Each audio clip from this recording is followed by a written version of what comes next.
पिछले एपिसोड में देखा कि जीएन की पावर से सभी काफी डर रहे थे। जीएन की एम्परर ब्लड लाइन जागृत हो गई थी। जियाशा वहाँ से डरकर भाग गया। जीएन ने उसे रोका नहीं क्योंकि जियोयान की हालत काफी ज्यादा खराब थी। काफी दिनों तक रिफाइनमेंट की वजह से उसकी बॉडी कमजोर पड़ गई थी। जीएन ने उसे अपना ड्रैगन फिनिक्स से ब्लड दिया ताकि वो जल्दी ठीक हो सके और उसने हेकिंग को जियोयान को सेफ रखने की जिम्मेदारी सौंपी थी। जीएन ने तीनों ड्रैगन आइलैंड के लोगों को वार्न किया कि इस एशियन वर्ल्ड ड्रैगन का सिर्फ एक ही रूलर है और वो ड्रैगन एम्परर है। इसके अलावा और कोई ड्रैगन किंग मायने नहीं रखता और जल्दी वो उन तीनों ड्रैगन किंग की ब्लड लाइन को छीन लेगी। सभी डरकर वहाँ से भाग गए थे। जियोयान को भी होश आ गया। उसे पता चला कि उसकी बॉडी में स्पेशल पावर है जो ड्रैगन स्केल आर्मर था, जो जीएन के ब्लड की वजह से हाईएस्ट लेवल का था, जिससे जियोयान लड़ाई के वक्त खतरनाक हमलों से बच सकता था। जीएन वादे के मुताबिक 3000 एवली ड्रैगन को ड्रैगन आइलैंड पर ले आया था और ये वो जगह नहीं थी जहाँ वो रहना चाहता था, इसीलिए उसने जियोयान को ही अब अपना मास्टर मान लिया। जियोयान एक फियर से थंडर से भरी हुई जगह पर आ गया था जहाँ वो अपनी हेवनली अर्थ पपेट और बाकी पपेट को रिफाइन करने लगा। साथ ही अब जियोयान हेवनली फ्लेम की मदद से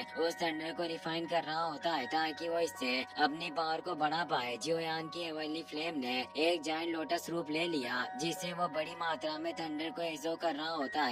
साथ ही सारी पपेट भी एवोल हो रही थी। हेवनली अर्थ पपेट के क्रैक से भी हील होने लगे थे। जियोयान तेजी से रिफाइन की हुई थंडर एनर्जी को अवशोषित करने लगा। आधे महीने के बाद का सीन दिखाया जाता है। जियोयान लगातार अपनी रिफाइनमेंट को जारी रखता है। अब काफी ज्यादा एनर्जी उसकी बॉडी में स्टोर हो चुकी थी जिससे उसकी हेवनली फ्लेम से एक तेज टोर्नेडो क्रिएट हो गया। जियोयान को भी इस एनर्जी को संभालने में काफी प्रॉब्लम हो रही होती है जिससे उसके माथे से पसीना बहने लगा, पर वो भी थंडर की वजह से नष्ट हो रहा होता है। इससे अंदाजा लगाया जा सकता है कि बिना हेवनली फ्लेम के इस थंडर को काबू करना नामुमकिन है। जियोयान ने अब सारी एनर्जी को अवशोषित कर लिया और उसकी बॉडी पर तेज लाइटनिंग गिरने के साथ ही वो 5 स्टार फाइट वेनरेट में प्रमोट हो गया और उसके आंखों के साथ ही वाइट क्रैक दिखाई देते हैं। जियोयान चैन की सांस लेता है कि काफी दिनों की मेहनत के बाद मैं 5 स्टार फाइट वेनरेट में प्रमोट हो पाया। अगर अब वापस मेरी उस 9th तियानजुन से मुलाकात हुई तो मैं अपनी हेवन डीमन पपेट के साथ मिलकर उसे पूरी तरीके से खत्म करने में सक्षम हो सकता हूँ। तभी उसकी नजर अपनी दूसरी पपेट पर जाती है जो भी अब फाइट वेनरेट क्लास की पपेट में रिफाइन हो चुकी थी और हेवनली अर्थ पपेट भी पूरी तरीके से रिपेयर हो गई थी।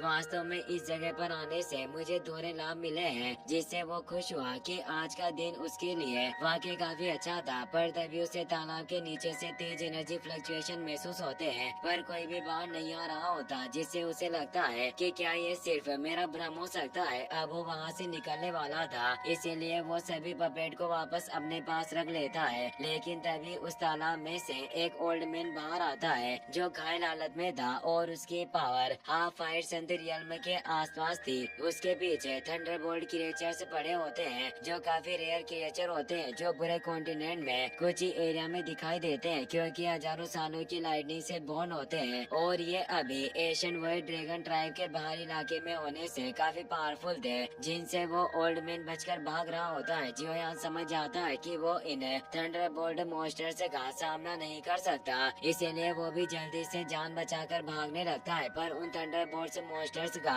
मेन टारगेट ओल्ड मैन था जिस पर लगातार वो थंडरबोल्ट से अटैक कर रहे होते हैं। जियोयान दूर आकर ये देख रहा था। वो कहता है कि थंडरबोल्ट क्रिएचर कोई ऐसे जानवर नहीं है जिनका आसानी से सामना किया जा सके। अगर इन क्रिएचर ने मुझे थोड़ा सा भी छू लिया तो मुझे चिंता है कि मेरी बॉडी का एक अंश भी नहीं बचेगा। वो ओल्ड मैन लगातार उन क्रिएचर से बचकर भागने की कोशिश कर रहा था जिसके लिए वो व्हाइट पोर्टल्स का सहारा ले रहा होता है, पर उन थंडरबोल्ट मॉन्स्टर्स की स्पीड काफी फास्ट थी जिससे ओल्ड मैन उनसे पीछा नहीं छुड़ा पा रहा होता और लगातार उन क्रिएचर से टच होने से बचने की कोशिश कर रहा होता है। पर तभी उसकी नजर जियोयान पर पड़ जाती है। वो सोचता है कि शायद मैं इस लड़के की मदद से बच सकता हूँ और वो उन थंडरबोल्ट्स के साथ जियोयान की तरफ बढ़ने लग जाता है और जियोयान से बोलता है कि यंग फ्रेंड क्या तुम मेरी मदद कर सकते हो। पर जियोयान डर जाता है और कहता है कि तुम इन सब में मुझे क्यों घसीटना चाहते हो, मेरे पास आपकी मदद करने की कोई एबिलिटी नहीं है। पर वो बूढ़ा काफी चालाक होता है। वो जियोयान से आगे निकल जाता है ताकि वो थंडरबोल्ट्स जियोयान पर अटैक करे, पर ओल्ड मैन को पता चल जाता है कि जियोयान की पावर सिर्फ 5 स्टार फाइट वेनरेट लेवल पर पावर है जिससे वो हैरान रह गया कि तुम अपने इस छोटी सी पावर के साथ वर्ल्ड थंडर पुल में चले आए। क्या तुम अपनी जिंदगी के साथ जुआ खेल रहे हो? जियोयान कहता है कि मैं यहाँ अच्छे से ट्रेनिंग कर रहा था, आप ही हो जो मेरे लिए परेशानी खड़ी कर रहे हो और मैं भी मुसीबत में पड़ चुका हूँ और फिर भी आप मेरी ताकत का मजाक उड़ा रहे हो। जियोयान काफी स्पीड से अब आगे बढ़ता है ताकि उन थंडरबोल्ट मॉन्स्टर्स से बच सके। ओल्ड मैन हैरान था कि इस लड़के की पावर सिर्फ 5 स्टार फाइट वेनरेट में होने के बावजूद ये काफी ज्यादा फास्ट है, पर वो सोचते हैं कि ये बच्चा मेरे जितना फास्ट नहीं हो सकता और वो जल्दी से आगे निकल जाता है और कहता है कि बच्चे पहले इस जगह से मैं निकलूंगा और वो एक वॉइड पोर्टल खोलकर वहाँ से निकल जाता है। जियोयान सोचता है कि ये एक कमीना है जो यहाँ से चला गया और मुझे इन मॉन्स्टर्स के साथ फंसाना चाहते हैं। थंडरबोल्ट मॉन्स्टर तेजी से जियोयान के पीछे आ रहे थे। इसी के साथ ये सीन यही कट हो जाता है, पर कुछ ही देर में जियोयान एक वॉइड पोर्टल खोलकर उसी जगह से बाहर निकल आया। उस पर थंडर अटैक हुए पर उसे कुछ नहीं हुआ था। वो कहता है कि वास्तव में इस वॉइड थंडर पुल की गहराई में क्या छिपा हुआ है जो इतना खतरनाक थंडरबोल्ट मॉन्स्टर्स यहाँ पैरा दे रहा है और वो बुरा जरूर अंदर कुछ ढूंढ रहा होगा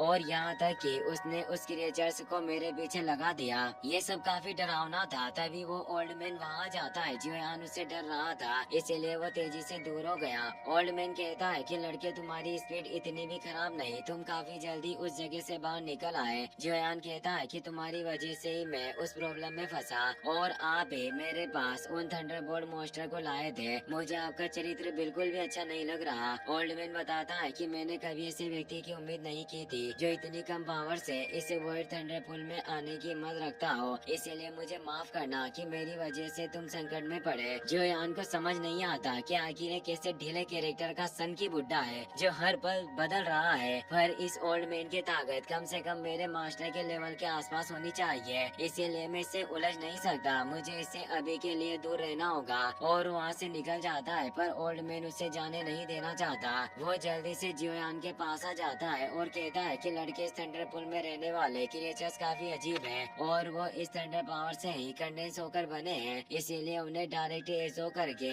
ग्रेट नरिशमेंट प्राप्त की जा सकती है। मैं देख रहा हूँ कि तुम्हारी स्पीड काफी अच्छी है, इसीलिए हम एक साथ शामिल क्यों नहीं हो जाते ताकि हम साथ मिलकर काम करें और उन बिस्ट का मुकाबला कर पाए। जियोयान मुस्कुराते हुए कहता है कि वो क्रिएचर ब्लैक थंडर से बने हुए थे और उनका एक सिंगल झटका भी मुझे रात में बदल सकता है। मुझे नहीं लगता कि मैं आपके साथ काम कर सकता हूँ। वो मनी मन सोच रहा था कि ये सन की बुड्ढा बिल्कुल भी विश्वास करने के लायक नहीं। अगर मैंने इसके साथ काम किया तो ये निश्चित रूप से मुझे मुसीबत में डाल देगा और मेरे लिए आपदा लेकर आएगा। बुढ़ा आदमी निराश हुआ कहता है कि तुम तो डरपोक निकले। वास्तव में आजकल के युवा लोगों में बिल्कुल भी साहस नहीं बचा। जियोयान उनकी बात को स्वीकार करता है और कहता है कि वास्तव में आप काफी बुद्धिमान हो जो मुझे समझ पाए। सन की बुड्ढे को लग रहा था कि जियोयान भड़क जाएगा, पर वो पहले से ही काफी चालाक होने से उसके झांसे में नहीं आता। ओल्ड मैन कहता है कि तुम मुझे तो जानते ही होंगे, मेरा सरनेम मांग है और तुमने मेरी रेपुटेशन के बारे में तो सुना होगा। जियोयान ने आज तक मांग फैमिली के बारे में नहीं सुना,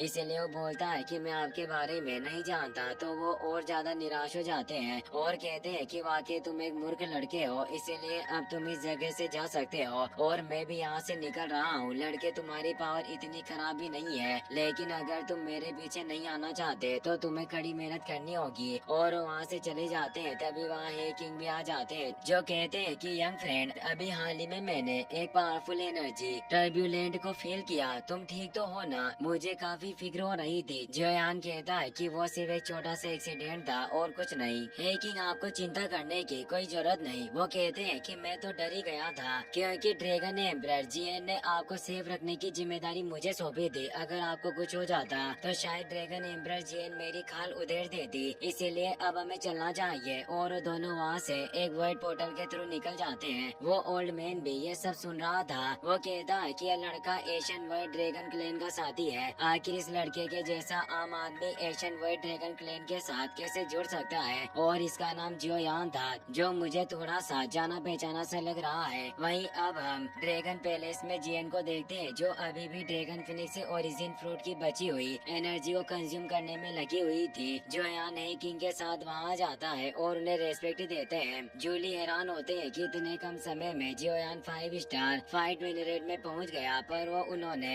इस सक्सेसफुल एडवांसमेंट के लिए उसे बधाई दी। अब वहाँ किंगलिन भी आ जाती है जो जियोयान को देखकर खुश होती है। जियोयान देखता है कि किंगलिन की power 6 star fight venerate realm में पहुँच गई। किंगलिन बताती है कि यह सब एशियन ड्रैगन टॉम में मौजूद ड्रैगन एनर्जी की वजह से हुआ, जिससे मैं 9 हेडेड सेलेस्टियल सरपेंट की सोल को रिफाइन कर पाई। जियोयान इस मदद के लिए एल्डर को थैंक्स कहता है। जूली कहते हैं कि यह सब किंगलिन का भाग्य था जो वो इस सरपेंट की सोल को रिफाइन कर पाई। जियोयान देखता है कि जियन अभी भी नहीं जागी और उसे उसकी काफी फिक्र हो रही थी। जूली कहते हैं कि तुम्हें जियन की चिंता नहीं करनी चाहिए। हमारी ड्रैगन एम्परर अब खतरे से बाहर है, पर उन्हें इस ड्रैगन फिनिक्स ओरिजिन फ्रूट की बची हुई पूरी पावर को रिफाइन करने के लिए अभी भी काफी लंबा समय लगेगा और वो काफी जल्दी जाग नहीं पाएगी। जियोयान कहता है कि मैं और ज्यादा देर ड्रैगन आइलैंड पर नहीं रह सकता और वैसे भी यहाँ मुझे काफी लंबा समय बीत गया है और अगर अब भी मैं वापस नहीं लौटा तो मेरे मास्टर काफी चिंतित हो जाएंगे। जूली भी उसकी बात को समझते हैं और उसे